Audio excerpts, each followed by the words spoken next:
आज पढ़ाऊंगी tissue. Tissue क्या होता है हमारा। टिश्यू से पहले, टिश्यू बताने से पहले जो हमने पहला चैप्टर पढ़ा था सेल, उसमें सेल में हमने क्या पढ़ा था कि जितने भी ऑर्गेनिज्म काम करता है वो किसके द्वारा होते हैं, सेल के द्वारा होते हैं। ठीक है, कुछ दो तरीके के ऑर्गेनिज्म बताए थे, एक यूनिसेल्युलर और एक मल्टीसेल्युलर। यूनिसेल्युलर में सारा काम एक सेल करता है और मल्टीसेल्युलर में अलग अलग काम करने के लिए अलग अलग सेल्स होते हैं। ठीक है, जब कई सारे सेल्स मिलकर किसी एक पर्टिकुलर काम को करते हैं तो उन ग्रुप ऑफ सेल्स को हम क्या नाम देते हैं, टिश्यू नाम देते हैं। इसीलिए लिखा है tissue is a group of sales having similar origin, structure and function, जिनका ओरिजिन और स्ट्रक्चर और फंक्शन तीनों चीज सेम हो। ठीक, यानी ऐसे सेल्स का ग्रुप जो मिलकर किसी एक पर्टिकुलर फंक्शन को करता है उसे हम कहते हैं टिश्यू। इसकी जो हम स्टडी करते हैं टिश्यू की, जिस ब्रांच ऑफ साइंस में हम इसकी स्टडी करते हैं उसे हिस्टोलॉजी कहा जाता है। बहुत सारे सेल्स को मिलाते हैं तो हमारा टिश्यू बनता है, बहुत सारे टिश्यू को मिलाएंगे तो हमारा ऑर्गन बनेगा, बहुत सारे ऑर्गन्स को मिलाएंगे तो ऑर्गन सिस्टम बनता है, और बहुत सारे ऑर्गन सिस्टम्स को मिलाएंगे तो हमारा ऑर्गेनिज्म बनता है। ठीक, हम लोग क्या है, एक ऑर्गेनिज्म है। हमारे शरीर के अंदर बहुत सारे सिस्टम है, जैसे सर्कुलेटरी सिस्टम हो गया, ठीक है, एक्सक्रीटरी सिस्टम हो गया, रेस्पिरेटरी सिस्टम हो गया। हर सिस्टम में कुछ ना कुछ ऑर्गन्स यूज होती है। जैसे अगर हम रेस्पिरेटरी कर रहे हैं तो हमारे पास लंग्स होने चाहिए, ठीक, नोज होनी चाहिए, तो वो हमारे ऑर्गन्स हो गए। ये ऑर्गन्स किससे मिलकर बने हैं, टिश्यू से। टिश्यू जो है बहुत, अभी हम पढ़ेंगे टिश्यू के बारे में, मेरिस्टेमेटिक टिश्यू, परमानेंट टिश्यू, तो आपको पता लगेगा कि टिश्यूज कौन से होते हैं। और बहुत सारे टिश्यूज जो बनते हैं, एक सिंगल टिश्यू जो है वो बहुत सारे सेल से मिलकर बनता है। ठीक, अब नेक्स्ट टॉपिक है हमारा, are plants and animal made of same type of tissue. क्या दोनों सेम तरीके के टिश्यू से बनते हैं, तो नहीं। इसका आंसर है कि नहीं, सेम से नहीं बनते। क्यों नहीं बनते, बिकॉज उनके फंक्शंस अलग अलग हैं। ठीक है, उनका स्ट्रक्चर अलग तरीके का है, इसलिए वो एक ही तरीके के टिश्यू से नहीं बनते हैं। प्लांट्स में क्या होता है, प्लांट्स स्टेशनरी यानी फिक्स होते हैं, एक ही जगह पर टिके रहते हैं मोस्ट ऑफ द प्लांट्स। ठीक है, किसी किसी की बात नहीं करी, लेकिन अधिकतर प्लांट्स क्या होते हैं, एक जगह पर टिके रहते हैं। जबकि जो एनिमल्स होते हैं वो मूव करते रहते हैं, सर्च में किसकी, उसमें या तो वो सर्च ऑफ फूड करते हैं, या मेट करते हैं, या फिर शेल्टर। इन सब के लिए वो क्या करते हैं, एक जगह से दूसरी जगह मूव करते रहते हैं। जबकि प्लांट्स क्या होते हैं, एक ही जगह पर टिके रहते हैं। जो प्लांट्स होते हैं उनकी जो ग्रोथ होती है वो पर्टिकुलर रीजन में होती है, सारी जगह नहीं होती है। जबकि जो एनिमल्स होते हैं उनके हर पार्ट में, हर जगह पर ग्रोथ होती है। जो प्लांट्स होते हैं, क्योंकि वो एक जगह से दूसरी जगह मूव नहीं करते हैं, तो दे नीड लेस एनर्जी, उनको एनर्जी कम चाहिए होती है। क्योंकि ये मूव कर रहे हैं एक जगह से दूसरी जगह, इसलिए इनको एनर्जी क्या चाहिए, ज्यादा चाहिए। यहाँ पर प्लांट में जितने टिश्यूज होते हैं उनमें से काफी सारे डेड टिश्यूज होते हैं, जबकि यहाँ पर कैसे होते हैं, लाइव टिश्यूज होते हैं। तो दोनों में अंतर है। ठीक, इसीलिए दोनों का जो टिश्यू का टाइप है वो सेम नहीं होता। अब हमारा जो चैप्टर है मेन उस पर आते हैं, दैट इज टिश्यू। टिश्यू दो तरीके के होते हैं। ठीक, एक प्लांट टिश्यू और एक एनिमल टिश्यू। ठीक, जो प्लांट टिश्यू है उसको हमने फर्दर डिवाइड किया दो पार्ट में, मेरिस्टेमेटिक टिश्यू और परमानेंट टिश्यू। जो मेरिस्टेमेटिक टिश्यू है उसे फिर हम तीन पार्ट में करेंगे, दैट इज एपिकल, लेटरल और इंटरकैलरी। ठीक, हर एक का फंक्शन बाद में डिटेल में पढ़ाऊंगी, अभी केवल इतना समझो कि किसको किस में डिवाइड किया गया। ठीक, इसके बाद ये जो परमानेंट होता है इसको भी दो पार्ट में डिवाइड किया, सिंपल में और कॉम्प्लेक्स में। सिंपल वाले का जो डिवीजन है वो थोड़ा ज्यादा था, इसलिए यहाँ नहीं दिखाया, यहाँ नीचे दिखाया। ठीक, सिंपल वाला दो में डिवाइड करेंगे, सपोर्टिव और प्रोटेक्टिव टिश्यू। सपोर्टिव टिश्यू को फिर तीन में डिवाइड किया है, पैरेन्काइमा, कोलेनकाइमा, स्क्लेरेन्काइमा। और जो प्रोटेक्टिव है उसे दो में किया है, एपिडर्मिस और कोर।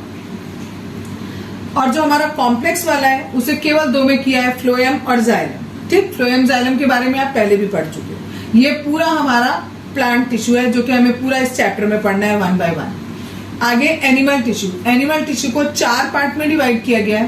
पहला है इपिथेलियल, दूसरा है कनेक्टिव, तीसरा है मस्कुलर और चौथा है नर्वस।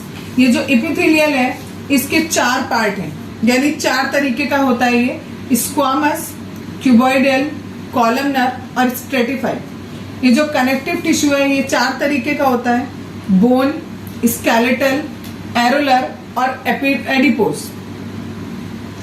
जो ब्लड वाला है इसको फिर 3 में किया है, दैट इज आरबीसी, डब्ल्यूबीसी और प्लेटलेट। यहां शायद मैं गलती से बोन बोल गई, इट इज ब्लड। ठीक है, ब्लड को 3 में किया है, आरबीसी, डब्ल्यूबीसी और प्लेटलेट। जो स्केलेटल है उसे 4 में डिवाइड किया है, बोन, लिगामेंट, टेंडन और कार्टिलेज। और एरोलर और एडिपोज का बाइफर्केशन अभी तुम्हारे में नहीं है, केवल यहाँ पर बस ये है कि एरोलर किसे कहते हैं और एडिपोज टिश्यू किसे कहते हैं। ठीक, जो मस्कुलर वाला है उसे फिर 3 में डिवाइड किया है, स्ट्रेटेड, स्मूथ और कार्डियक। और जो नर्वस वाला है उसका डिवीजन आपकी बुक में अभी नहीं है, केवल इतना है सिलेबस में। इन सब के बारे में हम एक एक करके पढ़ेंगे।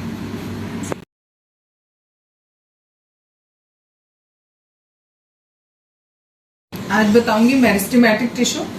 कल बताया था जितने भी प्लांट्स होते हैं, प्लांट टिश्यू होता है वो 2 तरीके के होते हैं, एक आपका मेरिस्टेमेटिक होता है और दूसरा परमानेंट होता है। तो आज हम पढ़ेंगे मेरिस्टेमेटिक टिश्यू किसे कहते हैं। This tissue have ability to divide themself thereby providing growth to the plant. ये वाले टिश्यू में अपने आप डिवाइड होने की क्षमता होती है। सपोज करो ये कोई पार्ट है पेड़ का, ठीक, अगर इसके अंदर जितने भी टिश्यू हैं वो कंटिन्यूअसली डिवाइड होते चले जा रहे हैं, ठीक है, एक टिश्यू है वो डिवाइड होता ही जा रहा है, होता ही जा रहा है, तो ऑब्वियसली क्या होगा, थोड़ा सा इधर बढ़ेगा और थोड़ा सा इधर इसकी लेंथ बढ़ जाएगी। तो दैट मीन्स इसमें एबिलिटी होती है डिवाइड होने की, जिसकी वजह से ये क्या प्रोवाइड करता है पेड़ को, लंबाई। ठीक है, लंबा होता चला जाता है, ग्रोथ प्रोवाइड करता है ये meristematic tissue. As the cell of this tissue are very active, they have dense cytoplasm, thin cellulose wall and prominent nuclei and lack of vacuoles। ये सारी मेरिस्टेमेटिक टिश्यू की खास बातें लिखी है। पहली बात क्या लिखी है आपको कि इसके जितने भी सेल्स होते हैं वो सारे के सारे बहुत एक्टिव होते हैं। पहली बात, इसका साइटोप्लाज्म कैसा होता है, डेंस होता है। इसकी जो सेल्यूलोज वॉल होती है यानी बाहर की जो वॉल है वो कैसी होगी, बहुत थिन होती है। न्यूक्लियस कैसा होता है, प्रोमिनेंट होता है, मीन्स बिल्कुल ठीक ठीक, बिल्कुल आपको स्पष्ट दिखाई देता है कि yes this is the nucleus. और जो इसमें वैक्यूल्स होते हैं वो नहीं होते हैं, ठीक है, अगर होंगे भी तो बहुत छोटे छोटे होंगे और अदरवाइज इसमें वैक्यूल्स नहीं होते हैं, इसमें लैक ऑफ वैक्यूल्स होता है। ये किसकी बात हो रही है, मेरिस्टेमेटिक टिश्यू। आगे दिया कि ये जो मेरिस्टेमेटिक टिश्यू है इसको हमने फर्दर डिवाइड किया 3 टाइप। पहला है एपिकल, दूसरा होता है लेटरल और तीसरा होता है इंटरकैलरी। सबसे पहले बताऊंगी एपिकल। एपिकल कहाँ प्रेजेंट होता है, it is present at the tip of the plant stem या रूट। ठीक है, ये आपका पेड़ है, ठीक, ये ब्रांचेस हैं, ठीक, तो जो भी आपकी ब्रांच होगी उसके बिल्कुल टिप पर ये हमें एपिकल टिश्यू मिलता है, ठीक। और ये भी क्या कर रहा है, आपको पूरा मेरिस्टेमेटिक टिश्यू क्या कर रहा है, आपका लंबाई को बढ़ाने में काम कर रहा है, या लंबाई नहीं आप कह सकते हो ग्रोथ को बढ़ाने में काम कर रहा है। और ये जो एपिकल टिश्यू होता है ये पेड़ को ऐसे लंबाई में बढ़ाता है, ठीक। It helps the plant to grow in length को बढ़ाता है। दूसरा वाला जो है लेटरल टिश्यू क्या करता है, it help to increase the girth of stem and root. आपका ये जो पोर्शन है, ठीक, इसको आप स्टेम बोलते हो, ठीक, और ये जो इसकी चौड़ाई होती है इसको बोला जाता है गिर्थ, ठीक है। तो कह रहे हैं ये जो लेटरल वाला टिश्यू है ये पेड़ की गिर्थ को बढ़ाने में काम करता है। काम इसका यही है मेरिस्टेमेटिक टिश्यू का कि सब कुछ ग्रोथ को बढ़ाएगा। पहला वाला लंबाई बढ़ा रहा था, दूसरा वाला क्या कर रहा है, आपकी चौड़ाई बढ़ा रहा है, तीसरा वाला क्या करेगा, present at the base of leaves. कह रहे हैं पहली बात बताया कि ये कहां पर प्रेजेंट होता है, इंटरकैलरी टिश्यू है तो ये जो लीव्स होती है उसके बेस पर होगा, या फिर internodes on twig. Twig माने होता है डंडी। ये मैंने एक पेड़ की डंडी बनाई, इस डंडी में आप देखोगे हर थोड़ी दूर पे ऐसे करके कुछ डॉट सा बना होगा, उसको कहते हैं नोड, ठीक है। इन दोनों के बीच की जगह होती है दैट इज कॉल्ड इंटरनोड। तो ये जो इंटर कैलोरी वाला टिश्यू होता है ये जो इसका डिस्टेंस है ये इसको बढ़ाता है, ठीक। तो सबसे हमने देखा तीनों में क्या हो रहा है, पेड़ की ग्रोथ बढ़ रही है। पहले वाला क्या कर रहा है, जो स्टेम्स हैं और लीव्स हैं उनको लंबा कर रहा है। दूसरा वाला हमारा क्या कर रहा है, स्टेम को थिक कर रहा है। और तीसरा वाला हमारा क्या कर रहा है, दो नोड्स के बीच में जो स्पेस है उसको बढ़ा रहा है। क्लियर?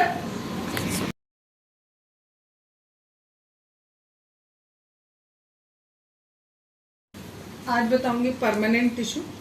कल बताया था प्लांट टिश्यू के दो पार्ट होते हैं, मेरिस्टेमेटिक टिश्यू और परमानेंट टिश्यू। मेरिस्टेमेटिक में हमने 3 पढ़े थे, एपिकल, लेटरल और इंटरकैलरी। ठीक है, आज बताऊंगी परमानेंट टिश्यू। पहले परमानेंट टिश्यू के बारे में पढ़ते हैं, फिर परमानेंट टिश्यू हमारे 2 तरीके के होते हैं, वो हम आगे भी पढ़ते हैं। परमानेंट टिश्यू किसे कहते हैं? जो भी हमारे मेरिस्टेमेटिक टिश्यूज होते हैं, जब वो बड़े हो जाते हैं, ठीक है, मैच्योर हो जाते हैं, तो वो एक स्पेसिफिक शेप ले लेते हैं। उनका एक पर्टिकुलर कोई काम हो जाता है, उनका कोई पर्टिकुलर फंक्शन हो जाता है और उनकी जो डिवाइड करने की एबिलिटी होती है वो खत्म हो जाती है। ठीक है, डिवाइड करने की एबिलिटी खत्म हो गई, दैट मीन्स अब वो ग्रोथ को नहीं बढ़ा रहे हैं। ठीक, तब उन्हीं मेरिस्टेमेटिक टिश्यू को हम नाम दे देते हैं permanent tissue. Cells form by meristematic tissue taken up a specific role and loss the ability of to divide, as a result they form permanent tissue। ठीक, it may be dead और living, ये दोनों तरीके के हो सकते हैं। Permanent dead भी हो सकते हैं और लिविंग भी हो सकते हैं, लेकिन अब इनकी एबिलिटी डिवाइड करने की एबिलिटी नहीं रही इनकी, वो खत्म हो गई, जो कि मेरिस्टेमेटिक में हमने पढ़ी थी। एक और पॉइंट है, दैट इज कॉल्ड डिफरेंशिएशन। ये जो प्रोसेस होता है कि मेरिस्टेमेटिक टिश्यू क्या बन गया, परमानेंट टिश्यू बन गया, इस पूरे प्रोसेस को हम डिफरेंशिएशन कहते हैं। The process of taking up a permanent shape, size and a function is called differentiation। 2 तरीके का होता है परमानेंट टिश्यू, सिंपल और कॉम्प्लेक्स। सिंपल में फिर हम 2 पढ़ेंगे, सपोर्टिंग और प्रोटेक्टिव। सपोर्टिंग में 3 तरीके का होता है, पैरेन्काइमा, कोलेनकाइमा और स्क्लेरेन्काइमा। एक एक करके सबके बारे में पढ़ेंगे। सबसे पहले हम पढ़ेंगे पैरेन्काइमा के बारे में। पैरेन्काइमा क्या करता है? प्लांट को मैकेनिकल सपोर्ट देता है और फूड को स्टोर करने में हेल्प करता है। ठीक, दूसरा है cells are loosely packed. Parenchyma में जो सेल्स होते हैं वो लूजली पैक्ड होते हैं, थोड़ा दूर दूर होते हैं, एकदम चिपके हुए नहीं होते, थोड़ा दूर दूर होते हैं। लार्ज इंटरसेल्यूलर स्पेस, यानी जब आपके सपोज ये पैरेन्काइमा है और सेल जो है आपस में दूर दूर है, तो इनके बीच में जो स्पेस है वो बड़ा होगा, बिकॉज ये लूजली पैक्ड है। सेल ऐसे पैक्ड है। अगर सपोज करो सेल हमारे बिल्कुल चिपके हुए पैक्ड होते तो इनके बीच में इंटरसेल्युलर स्पेस नहीं होता, लेकिन अभी इंटरसेल्युलर स्पेस है क्योंकि ये कैसे पैक्ड है, लूजली पैक्ड है। अधिकतर जितने भी इसके पैरेन्काइमा के टिश्यूज होते हैं वो कैसे होते हैं, लिविंग होते हैं। शुरू में ही बताया था ये डेड भी हो सकते हैं और लिविंग भी हो सकते हैं। ठीक है, तो ये जो पैरेन्काइमा वाले हैं ये कैसे होते हैं, लिविंग होते हैं। इसके भी 2 टाइप होते हैं, क्लोरेन्काइमा और एरेन्काइमा। होते और भी हैं बट आपकी बुक में इतना ही है, क्लोरेन्काइमा एंड एरेन्काइमा। क्लोरेन्काइमा वो टिश्यू होते हैं जिनमें क्लोरोफिल होता है और ये हेल्प करते हैं फोटोसिंथेसिस में। ठीक, जो एरेन्काइमा होता है इसमें बड़ी बड़ी कैविटीज होती है जिसके अंदर एयर आ जाती है। एयर आने की वजह से ये बहुत हल्के हो जाते हैं और फ्लोट कर पाते हैं, पानी के सरफेस पे फ्लोट कर पाते हैं। आपने देखा होगा तालाब वगैरह में बहुत सारे पौधे जो हैं वो बिल्कुल ऊपर सरफेस पर तैर रहे होते हैं।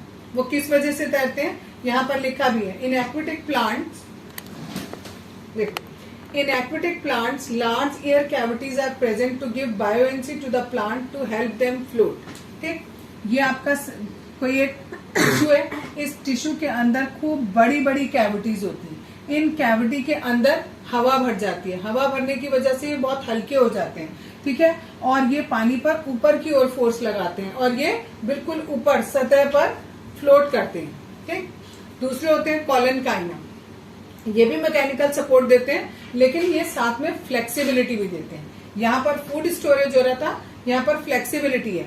आप किसी पेड़ की डंडी को ऐसे आराम से यूं करके नीचे कर सकते हो, छोड़ दो वो वापस चली जाएगी, दैट मीन्स वो फ्लेक्सिबल है बहुत ज्यादा। ये फ्लेक्सिबिलिटी कौन से टिश्यू की वजह से आती है, कोलेनकाइमा की वजह से आती है। Cells thicken at the corner, इसमें कह रहे हैं जो सेल्स होते हैं वो थिक होते हैं कॉर्नर पर। अगर सपोज करो ये हमारा कोई टिश्यू है, इस टिश्यू में जो यहाँ पर सेल्स होंगे ये कॉर्नर पर थिक होंगे, यहाँ बीच में उतने थिक नहीं होंगे, कॉर्नर पर थिक होंगे। ठीक,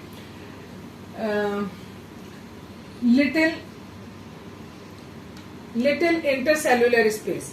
यहाँ पर इंटरसेल्युलर स्पेस बहुत ज्यादा था, यहाँ पर इंटरसेल्युलर स्पेस थोड़ा सा कम हो गया। ठीक, और ये कैसे सेल है? लिविंग सेल है। यहाँ पर भी लिविंग थे, ये भी हमारे लिविंग है। नेक्स्ट है स्क्लेरेंकाइमा। It provide hardness. ये क्या करता है? पेड़ को हार्डनेस देता है। ये फ्लेक्सिबिलिटी दे रहा था, ये हार्डनेस दे रहा है। सारे के सारे तीनों के तीनों सपोर्ट कर रहे हैं प्लांट को। ठीक, तो है सारे के सारे सपोर्टिव, थोड़ा थोड़ा सब में अंतर है। ये हार्डनेस दे रहा है। इसके जो सेल्स होते हैं वो लंबे लंबे और पतले पतले होते हैं। इसकी जो वॉल्स होती है वो थिक होती है किनारे पर, किसकी वजह से? लैग्निन की वजह से। अब लैग्निन क्या होता है? लैग्निन के आगे मैंने लिखा है सीमेंटिक मटेरियल। जैसे आप कोई ये दो ईंटें हैं, अगर आपकी इन दो ईंटों को आप जोड़ने के लिए बीच में सीमेंट लगाते हो, ठीक इसी तरीके से इसमें भी होता है कि जो आपके टिश्यूज होते हैं उन टिश्यू के अंदर बहुत सारे सेल्स होते हैं। वो सेल्स आपस में किसके द्वारा चिपके रहते हैं? बीच में एक सीमेंटिंग मटेरियल होता है, वो होता है हमारा लैग्निन। और इसी सीमेंटिंग मटेरियल की वजह से जो वॉल है वो हमें कैसी लगती है? थोड़ी थिक लगती है। इसके आगे एक और है, इसके बीच में फिर से सीमेंटिंग मटेरियल आ गया, तो ये कैसी लगेगी हमें वॉल? कि वॉल इसकी कैसी है? थिक है। नो इंटरसेल्युलर स्पेस, बीच में सीमेंटिंग मटेरियल आ गया। ठीक है, जितना भी स्पेस था बीच में वहां पर कौन आ गया? सीमेंटिंग मटेरियल आ गया। जैसे मैंने यहाँ बनाया था, यहाँ पर जितनी भी जगह बची, सपोज एक ये बनाया, ये जितनी भी जगह बची इस जगह में सीमेंटिंग मटेरियल आ गया। ठीक, तो यहाँ पर नो इंटरसेल्युलर स्पेस, कोई भी इंटरसेल्युलर स्पेस नहीं होता है। डेड सेल होते हैं, ऊपर दोनों वाले के लिविंग थे, इसके कौन से? डेड है। और इसका एग्जाम्पल है कोकोनट हस्क। ये बहुत ज्यादा पूछा जाता है, इसलिए इसका एग्जाम्पल दिया हुआ। ठीक है, ये पूछा जाएगा कि कोकोनट हस्क जो है, कोकोनट हस्क मतलब जो कोकोनट के ऊपर बाल होते हैं, ठीक है, वो किसका एग्जाम्पल है? तो वो स्क्लेरेंकाइमा का। और स्क्लेरेंकाइमा किसका टाइप है? परमानेंट का। तो it is a type of permanent tissue.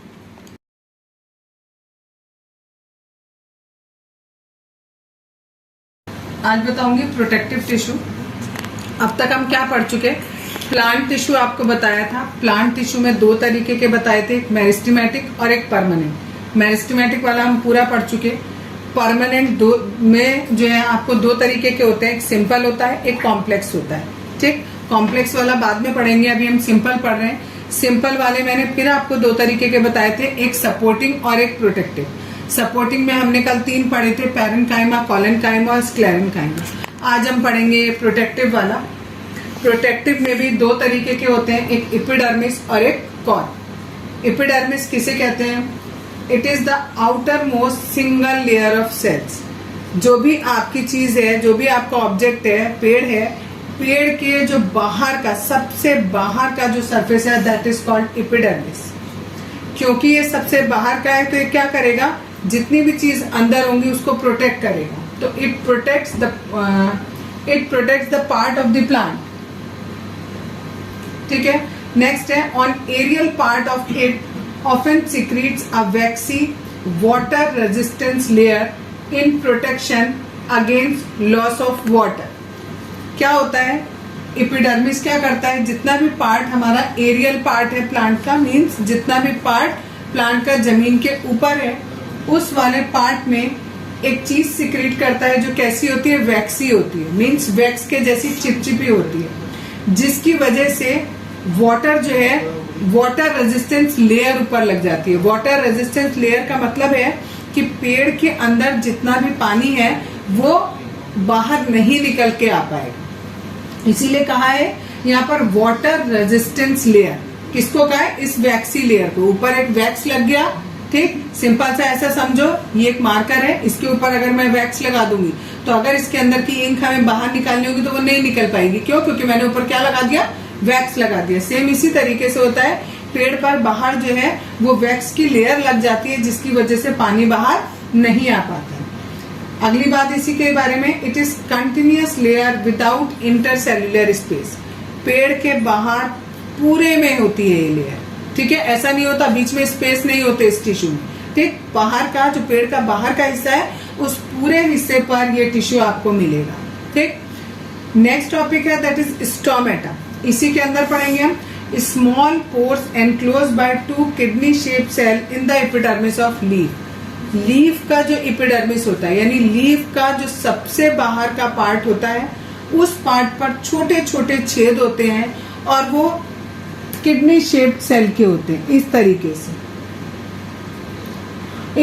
से होते हैं, ऐसे स्टोमेटा होते हैं। ठीक, ये स्टोमेटा दो चीजों में आपकी हेल्प करते हैं। पहला, इन स्टोमेटा के थ्रू जो पेड़ है वो उसमें ऑक्सीजन और कार्बन डाइऑक्साइड का गिव एंड टेक चलता है। ठीक, और दूसरी चीज उससे ट्रांसपिरेशन होता है। ट्रांसपिरेशन का मतलब होता है जितना भी पेड़ के अंदर एक्स्ट्रा वाटर है वो भाप बन के स्टोमेटा के थ्रू बाहर निकल जाता है। ठीक है, तो ये स्टोमेटा के फंक्शन भी पूछे जाते हैं। दो फंक्शन आपको बताए हैं, एक्सचेंज ऑफ गैसेस में हेल्प करता है और दूसरे ट्रांसपिरेशन में हेल्प करता है। ट्रांसपिरेशन का मतलब होता है loss of water in the form of water vapour. Clear? Next है, in desert plants epidermis has a thick waxy coating of cutin, bracket में लिखा है chemical with waterproof quality. क्या मतलब है इसका? जो डेजर्ट प्लांट होते हैं बच्चों, उनका जो बाहर का सरफेस होता है, क्योंकि डेजर्ट में हमें पता है गर्मी बहुत ज्यादा होती है। ठीक है, अगर पेड़ ने जमीन में से किसी तरह से पानी लिया और वो सारा का सारा ट्रांसपिरेशन के थ्रू बाहर निकल गया तो पेड़ के पास तो कुछ रहेगा ही नहीं। तो इसलिए जो डेजर्ट प्लांट्स होते हैं उनके बाहर वाली लेयर पर एक वैक्सी कोटिंग होती है, मीन्स को एक वैक्स की पूरी लेयर होती है। वो कोटिंग जो है वो क्यूटिन की बनी होती है। क्यूटिन एक तरीके का केमिकल होता है जो वाटर प्रूफ है, मीन्स उसमें से पानी भाप बन के बाहर नहीं निकल पाएगा। जस्ट लाइक वैक्स, जैसे मैंने अभी यहाँ बताया था आपको, वैक्स की एक लेयर आ जाती है जिसकी वजह से जितना पानी पेड़ के अंदर है वो पेड़ के अंदर ही रहेगा, चाहे उसके यूज का हो चाहे उसके यूज का ना हो। तो इसलिए डेजर्ट वाले जो प्लांट होते हैं उनमें काफी दिन तक हमें पानी डालने की जरूरत नहीं होती है। जैसे कैक्टस वाला, कैक्टस कहाँ का प्लांट है? डेजर्ट का प्लांट है, उसमें हमें बहुत दिन तक पानी डालने की जरूरत नहीं है। ठीक है, नेक्स्ट पार्ट है ये वाला। अब प्रोटेक्टिव बताए थे आपको एपिडर्मिस और कॉर्क। एपिडर्मिस मैंने आपको बता दिया। नेक्स्ट है कॉर्क। कॉर्क किसका बना होता है? डेड सेल का बना हुआ होता है, बहुत ही कॉम्पैक्टली अरेंज होता है, मीन्स इसके जो सेल्स होते हैं उनके बीच में बिल्कुल भी स्पेस नहीं होता, बिल्कुल चिपके ऐसे, बिल्कुल भी स्पेस नहीं होता, बहुत ज्यादा कॉम्पैक्टली फिक्स होते हैं। Contain waxy substance suberin. यहाँ पर वैक्सी कोटिंग किस चीज की थी? क्यूटिन की। और यहाँ पर किसकी है? ये सुब्रिन की। ये याद रखना है, एक एक नंबर में क्वेश्चन पूछे जाते हैं। ठीक है, कि कॉर्क में जो वैक्सी कोटिंग होती है वो किस चीज की होती है? सुब्रिन की होती है। जबकि एपिडर्मिस में जो वैक्सी कोटिंग है वो किसकी है? क्यूटिन की है। यहाँ पर cell wall is impermeable. Cell wall जो है इम्परमेबल है, मतलब उसमें से ना कोई चीज आएगी बाहर ना कोई चीज जाएगी। डू नॉट हैव प्रोटोप्लाज्म, क्योंकि ये डेड है, सब कुछ डेड सेल से बना है तो इसमें कोई प्रोटोप्लाज्म नहीं होता है। प्रिवेंट फ्रॉम इन्फेक्शन और मैकेनिकल इंजरी। सपोज करो ये आपका पेन है और इस पेन के बाहर मैं कुछ ऐसी डेड सेल्स लगा दूं, ठीक है, और फिर इसे गिरा दूं नीचे, तो क्या इस पेन पर कोई असर पड़ेगा? नहीं, क्योंकि ये किससे कवर्ड है? पूरा डेड सेल से कवर्ड है। जब ये गिरेगा तो किसको चोट लगेगी? डेड सेल्स को, मीन्स डेड सेल पे, और डेड सेल पे कोई इफेक्ट पड़ेगा नहीं। तो सेम यहाँ पर होता है कि ये जो कॉर्क है, क्योंकि ये डेड सेल का बना होता है तो ये पूरे प्लांट को किससे? मैकेनिकल इंजरी से बचाता है। ठीक, provide toughness to the plant, plant को थोड़ा टफ बनाता है। कहाँ यूज होता है ये कॉर्क? कहाँ यूज करते हैं? जितने स्पोर्ट्स गुड्स होते हैं उनमें यूज होता है। शटल कॉक बनाई जाती है, इसके शटल कॉक में जो पीछे गोल वाला पोर्शन होता है वो हमारा कॉर्क का बना होता है। ठीक है, क्रिकेट की जो बॉल होती है वो क्रिकेट बॉल हमारी जो है वो कॉर्क की बनी होती है। ठीक, आज बस इतना।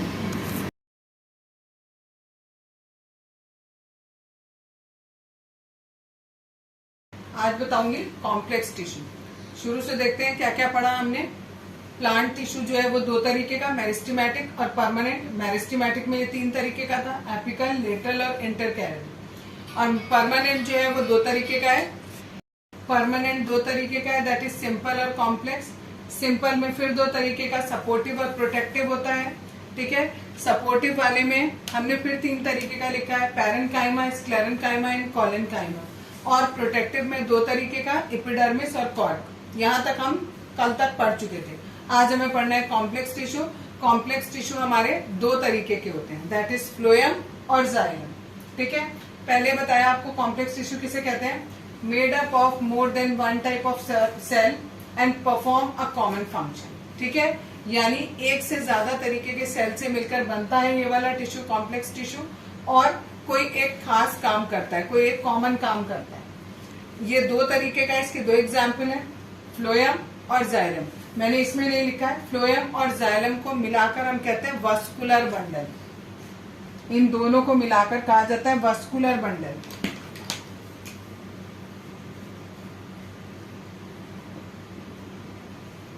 ठीक है, ये दोनों के दोनों ही कंडक्टिंग टिश्यू होते हैं, कुछ ना कुछ कंडक्ट करेंगे, कोई भी सामान इधर से उधर लेके जाएंगे। जाइलम जो होता है वो हमारा क्या, ये 4 चीजों से मिलकर बना होता है। इट कंसिस्ट ऑफ 4 चीजों से मिलकर बना होता है, that is tracheid, vessel, parenchyma और फाइबर। ठीक है, इसमें जब आप देखोगे पैरेन्काइमा लिखा होगा तो बुक में आपकी जाइलम पैरेन्काइमा लिखा होगा, जिससे आप वो जो पहला वाला पैरेन्काइमा था उसमें और इसमें डिफरेंशिएट कर पाओ। ठीक है, जाइलम पैरेन्काइमा लिखा होगा और जाइलम फाइबर लिखा होगा। ठीक, ट्रेकाइड जो होते हैं वो कैसे होते हैं, have tabular structure and transport water and mineral vertically. क्या करेंगे, ये टेबुलर स्ट्रक्चर होता है, मीन्स इस तरीके से ये स्ट्रक्चर इनका होता है, और क्या ट्रांसपोर्ट करते हैं, वाटर और मिनरल को ट्रांसपोर्ट करते हैं। वेसल भी बिल्कुल सेम ऐसे ही होते हैं जैसे ट्रेकाइड्स होते हैं। पैरेन्काइमा में क्या होता है, स्टोर फूड, फूड को स्टोर करता है, and help in side way conduction of water. जो आपका ये ट्रेकाइड था, ये तो पानी का मूवमेंट ऊपर की ओर लेके जा रहा है, लेकिन जो ये पैरेन्काइमा है, ये जो साइड वाली ब्रांचेस हैं उनमें पानी कौन लेके जा रहा है, ये जाइलम पैरेन्काइमा लेके जाएगा। फाइबर क्या करता है, xylem fibre supportive in function, जितना भी ये पूरा काम कर रहे हैं इन सब काम में हेल्प कर रहा है। ठीक है, तो ये एज अ सपोर्टर है यहाँ पर। अब आया फ्लोएम। फ्लोएम जो है, इट कंसिस्ट ऑफ, फ्लोएम में भी जिस तरीके से जाइलम में 4 चीजें होती हैं उसी तरीके से फ्लोएम में भी 4 चीजें होती हैं। पहला है सीवी, दूसरा होता है कंपेनियन सेल्स, यहाँ सेल भी लिखना है, कंपेनियन सेल्स। तीसरा होता है फ्लोएम फाइबर, और चौथा होता है फ्लोएम पैरेन्काइमा। सीवी क्या होते हैं, tabular cells with perforated walls. जैसे ये टैबुलर सेल्स बनाए थे, इनमें यहाँ पर छेद होते हैं, उसको कहते हैं परफोरेटेड वॉल। ठीक है, दूसरा है कंपेनियन सेल्स। ये क्या करते हैं, regulate the activity of sugar. जितना भी आपने खाना है यहाँ पर, ठीक है, उसकी एक्टिविटी को रेगुलेट करेंगे, मींस कंट्रोल करेंगे। फाइबर क्या काम करते हैं, इसके जो सेल्स होते हैं वो सारे के सारे डेड होते हैं और ये मैकेनिकल सपोर्ट देते हैं। पैरेन्काइमा क्या करता है, इट स्टोर फूड, ये खाने को स्टोर करके रखता है।